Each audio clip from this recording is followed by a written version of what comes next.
Hi guys, it's Fiona here. It's the weekend again and it's time for another podcast.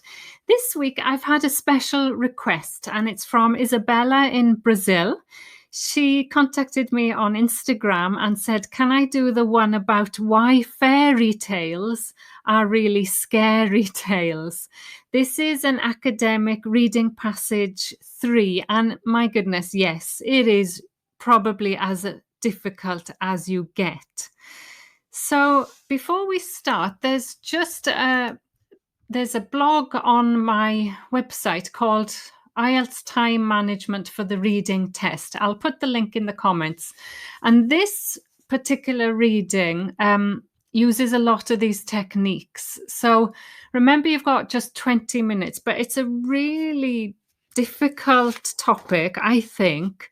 And there are 3 different question types. The first question type is matching sentences. So they give you the first half and then you match that with the second half. The second is gap fill, but they give you the answers. So it's not a word from the text. That's quite difficult.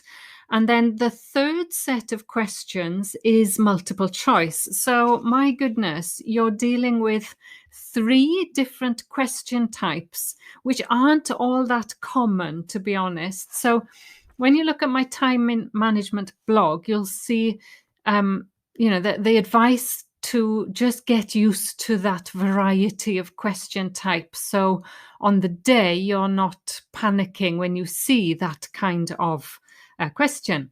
The other thing I mentioned, it's tip number 2 in my time management blog is, it's number 3, learn about text structures. I talk about this so much. I'm not sure how clear it is, but there are 2 very different types of texts. One of them is simply descriptive, it's factual, and very often chronological, meaning it goes in order of time. So all of those, history of silk, history of glass, history of Marie Curie, they will all be very simple, dates and times and events.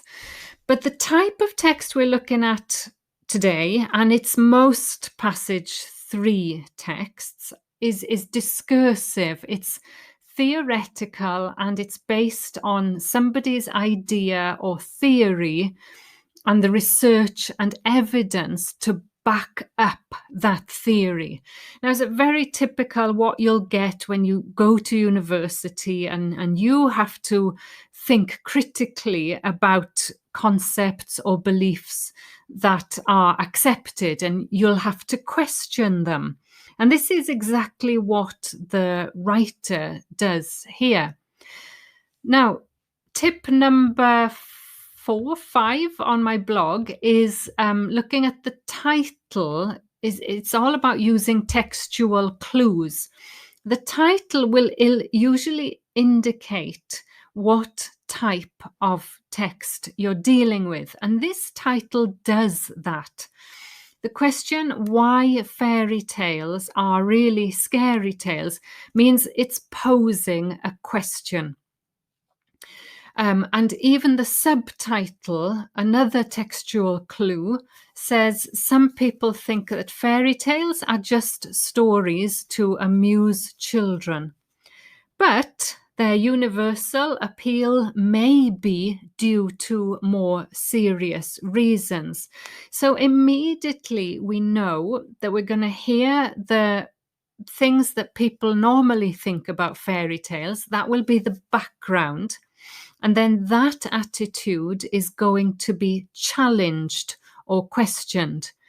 Then there will be some research or evidence to back up, to support this theory.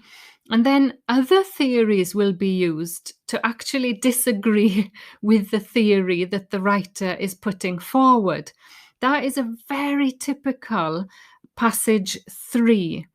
And it's academic style, it's common, you can get used to it. I've got a few on my website, things like the one about the kites to build the pyramids. Most people assume the pyramids were built, using machines or wooden things. But actually, this theory is that they were built by kites, and it's got evidence, it's got research. They tested the theory, and then people disagreed with them. And this is exactly the same. So, Isabella, if you're still listening, sorry for the long introduction, but I'm going to show you how you can break down that structure to make the reading more manageable. So we'll look at the first paragraph. The first paragraph says every culture has fairy tales, and many stories that we know have different varieties in different cultures. So you could guess that. They give the example of Little Red Riding Hood. I'd love to know what you call that in your country. So the story, about the little girl who goes through the forest, and she's told to be careful because there's a wolf, and the wolf eats her grandmother, and so on. There's different varieties of it, I'm sure. You have a different version. So that's the background. That's the story, the first paragraph. Now, of course, they'll come to the theory behind this. So the second paragraph says that the reason why these tales are so popular, people believe, is because they contain cautionary messages, messages to teach children to be careful. So, the message here is that you should listen to your mother and avoid talking to strangers. And it introduces the researcher. He's an anthropologist called Jamie Terrani at Durham University in the UK. And he is the one that's going to question the idea that these stories have lasted because they teach us about survival. So that's the original theory. He's going to question this, and he's going to say that his research suggests otherwise. So he's done some research, and he's going to prove this theory wrong. He says we don't really know much about the history of storytelling. There's a gap in our knowledge, and all of these people who try to give theories, they haven't really tested the theory. Now, he's going to test the theory. He's going to be different. He's going to use a unique a technique from evolutionary biologists. Evolutionary biologists try to find relationships between things in a process called phylogenetic analysis. Now, that word is in inverted commas. This is another one of the textual clues that I talk about in my time management blog. Because it's in inverted commas, you immediately notice it and you know it will be important. It's often a word that you don't know, and they don't expect you to know it, so don't worry about it. They explain it. They say this is a process called phylogenetic analysis. It's an approach where they study the relationships between organisms. And Terrani has used the same approach. Goodness knows how, but he has. And basically to compare the related versions of the fairy tales and to discover then how they have evolved, how these stories have changed, and which parts of the stories, which elements have survived the longest. So he will argue that the parts that have survived the longest are the most important parts, and therefore we can work out why they survived. So he focuses on Little Red Riding Hood, and it says that he discovered 58 stories recorded from oral traditions. That's quite important. That's spoken, not written. And this analysis did indeed establish that they were all related. So it talks us through how he did this.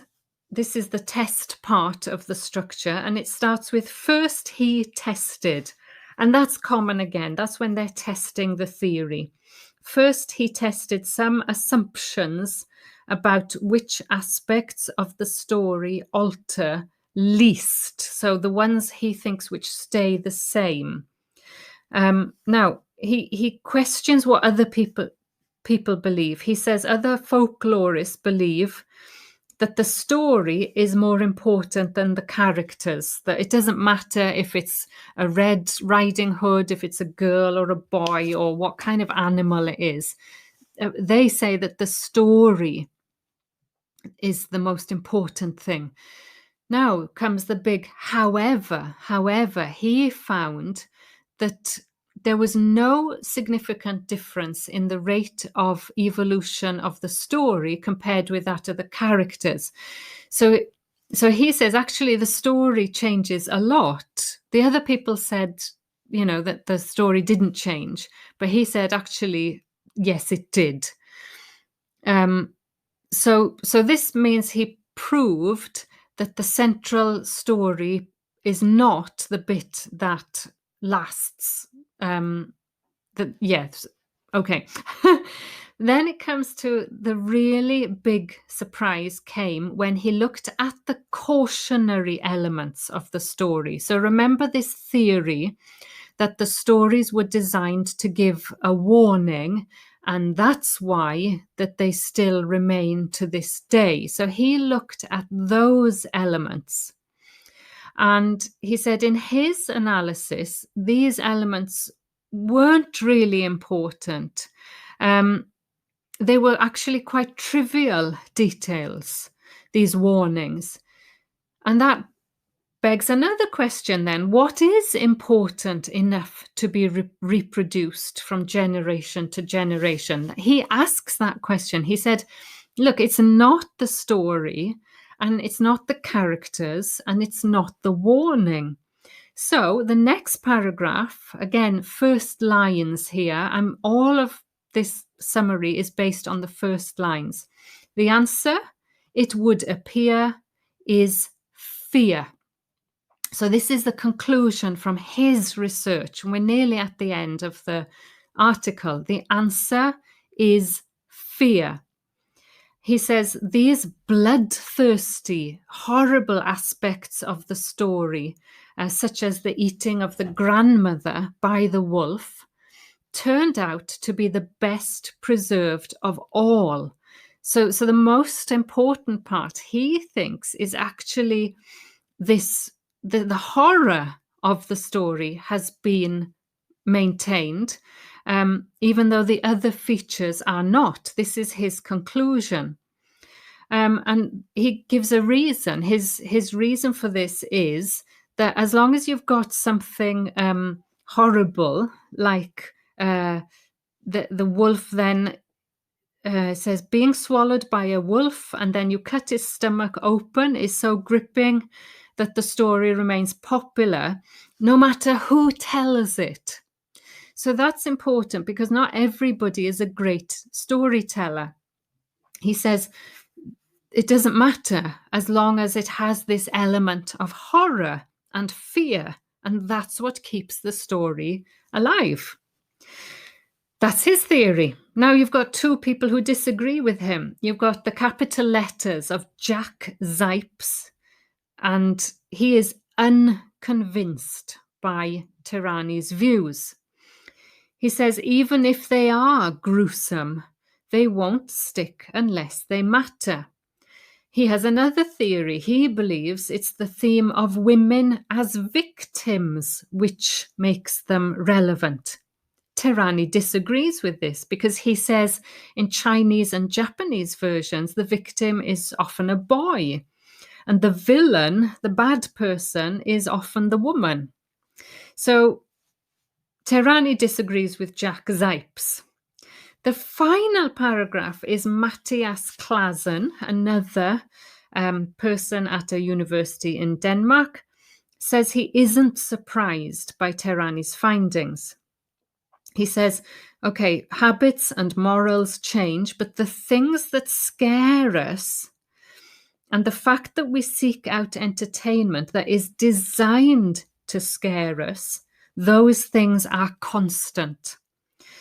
So especially the fact that we still watch horror films, we enjoy horror films, and these things are constant. And Matthias Classen argues the reason why these stories developed and is because they teach us what it feels like to be afraid without actually being in real danger. So it builds up resistance to negative emotions, and that is the last line. All right, so you can see it's full of theories and ideas and trying to prove them. So let's go and have a look at the questions which go in almost exactly the same order. Question 27. Now, this is where you have to find the end of the sentence in a box. So there are 5 sentences and 6 possible endings. I think the easiest way for me to do this is to simply give you the answer. 27 says, in fairy tales, details of the plot, and in the text it says, often take a variety of forms in different parts of the world. So the answer here is show considerable global variation. That's literally the first line of the text. Details of the plot show considerable global variation. Synonyms in different parts of the world, variation, variety. Yes, so that's 27. 28, Tehrani rejects the idea that the useful lessons for life in fairy tales. So, what did he reject? He didn't agree that this cautionary message was the reason that they survived. So, the answer here is the reason for their survival. He rejects the idea that the useful lessons for life are the reason for their survival. 29, various theories about the social significance of fairy tales. This was a really difficult one. It's still in paragraph 2 where you get the various theories, and it says this hasn't stopped anthropologists, folklorists, and other academics devising theories. So despite the fact that we have this huge gap in our knowledge, they still developed these theories. So the answer here is that the various theories have been developed without factual basis. Without factual basis. They developed these theories even though we have this gap in our knowledge. Question 30. Insights into the development of fairy tales. Again, so difficult, I think. It's in paragraph 3 where they introduce this term, phylogenetic analysis. So, insights into the development of fairy tales. Insights, that's a key word. How do we learn more about fairy tales? Well, remember, he used the approach of the phylogenetic analysis, which is a biological approach. And 30 says, may be provided through methods used in biological research. So these insights into the development could come from the same methods they use in biological research. Finally, and we're still only in paragraph 4, all the fairy tales analysed by Tehrani. Now, here we've got a number, a textual clue that can help us. Remember, he found 58 stories. So what did all of these stories have in common? In the text, it says he ended up with 58 stories recorded from oral traditions. And the answer then is all of the fairy tales were originally spoken rather than written. They were from oral traditions, so spoken rather than written. Now, the only one we didn't use is D, contain animals which transform to become humans. Well, that's simply not true. And we see that trick coming up later in the questions, in the multiple choice.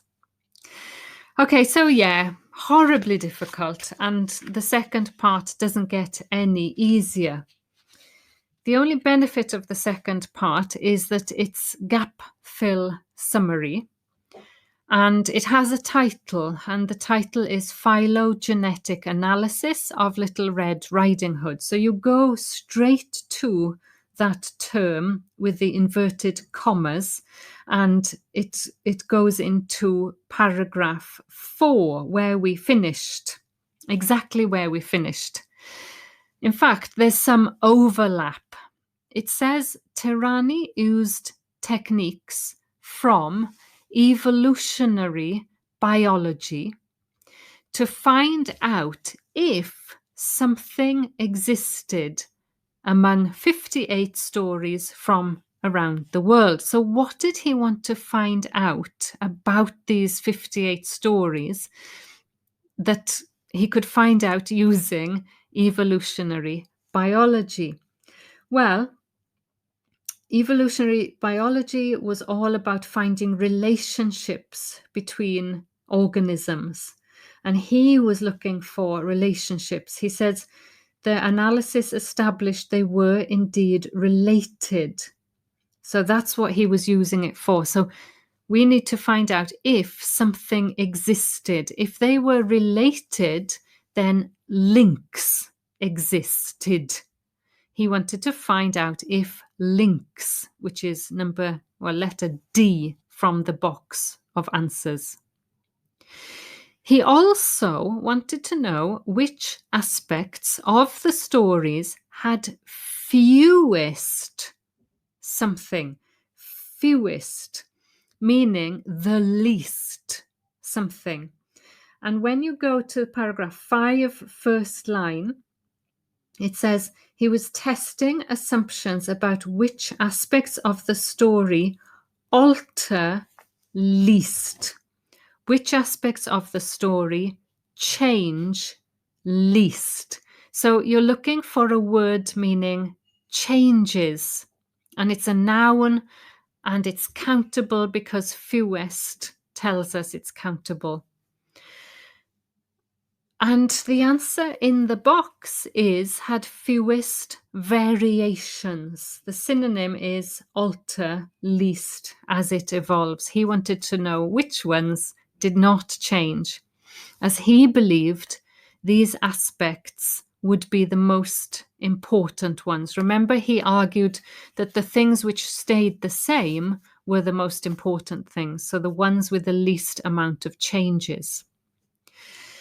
The next line gives us a clue where to find the answer. The next line in the summary says, contrary to other beliefs, he found. So we're going to see what he found that was different. And the next paragraph 6 starts with, however, Tehrani found no significant difference in the rate of evolution, blah, blah, blah.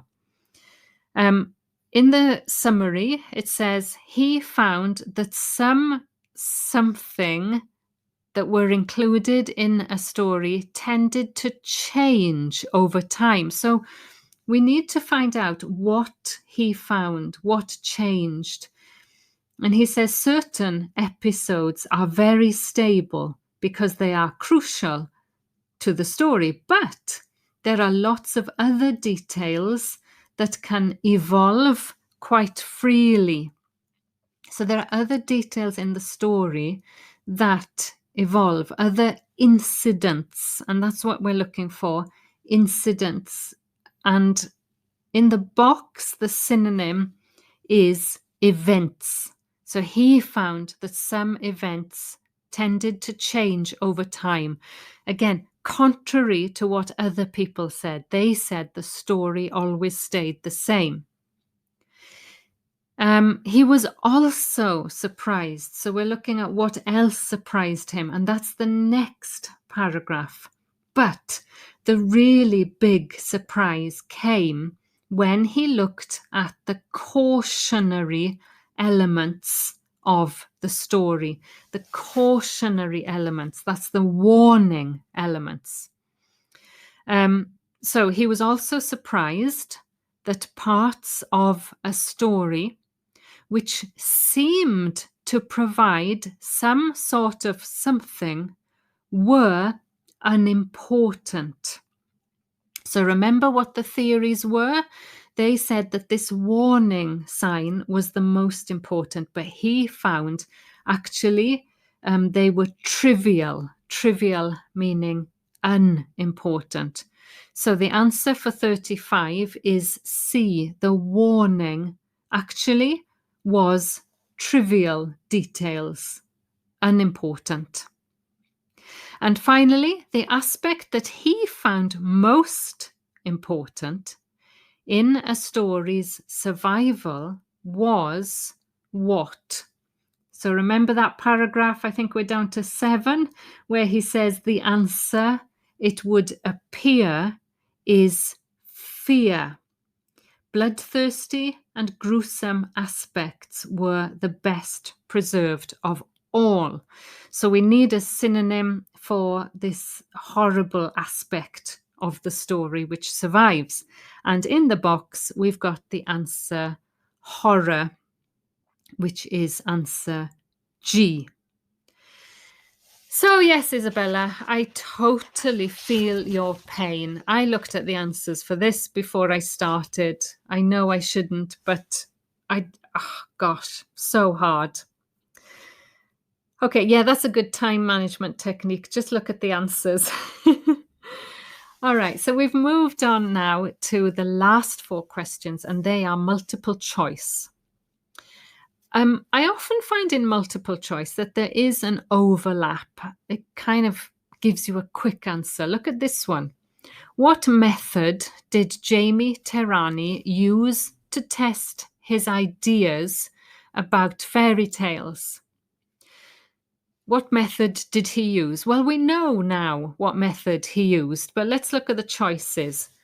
A, he compared oral and written forms. No, he didn't. He only collected oral, so it's not A. B, he looked at many different forms of the same basic story. Yes, we know he did that. C, he looked at unrelated stories from different countries. No, he looked at the same stories. D, he contrasted the development of fairy tales with that of living creatures. No, he didn't do that. So we go back to B. That's our best bet. He looked at many different forms of the same basic story. Yes, and that is clear from the start anyway. And it's in paragraph 4. So you do have to go back a little bit if you want the exact words. And it says, his analysis focused on Little Red Riding Hood in its many forms. That's it. But we knew that from the start, so that's not difficult. Now, we'll go for 38. We'll go to the final 2 paragraphs, the ones we haven't already looked at. When discussing Terrani's views, Jack Zipes, so remember the capital letters? This is in the last paragraph but 1. Go to Jack Zipes, and what does he suggest? So when we read through it, his main suggestion was that it was the perennial theme of women as victims. Right, so A. Tehrani ignores key changes in the role of women. Not relevant, no. B.